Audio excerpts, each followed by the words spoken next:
Mega power star Ram Charan Tej box office వద్ద రెచ్చిపోతున్నాడు. Cherry తాజా చిత్రం ధృవ బాక్స్ ఆఫీస్ ను షేక్ చేస్తోంది. తొలి రోజు ఏకంగా 10 కోట్లకు పైగా వసూళ్లు సాధించిన ధృవ రెండో రోజు కూడా అదే జోరును కొనసాగించాడు. ఏపీ, తెలంగాణతో పాటు యుఎస్ లోనూ మంచి కలెక్షన్లు సాధించాడు. కర్ణాటకలో కూడా అదే ఊపు కనిపించింది.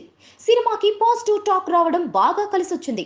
మొదటి రోజు 10.56 కోట్ల రూపాయలు కలెక్ట్ చేసిన మెగా పవర్ స్టార్ రెండో రోజు 8.90 కోట్లను తన ఖాతాలో వేసుకున్నాడు. ఏపీ, తెలంగాణతో ఈ చిత్రం సుమారు 5.50 కోట్లు సాధించగా కర్ణాటక, యుఎస్ లో కలిపి దాదాపు మరో 3.5 కోట్లు వసూళ్లను పొందింది.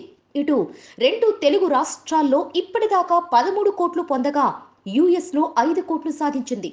ఓవరాల్ గా ధృవ 2 రోజుల్లో సుమారు 21 కోట్ల షేర్ చేసింది. ఆదివారం, రేపు సోమవారం కూడా సెలవులు. సో ఫస్ట్ వీకెండ్ కే ఈ చిత్రం దాదాపు 30 కోట్లను కలెక్ట్ చేయడం ఈజీ అంటున్నాయి ట్రేడ్ వర్గాలు. ఇదే ఊపు కొనసాగితే ఈ చిత్రం 50 కోట్ల క్లబ్ లో గ్యారంటీగా ఎంట్రీ ఇస్తుంది. Please subscribe. Hi, it's me Purna. Please subscribe.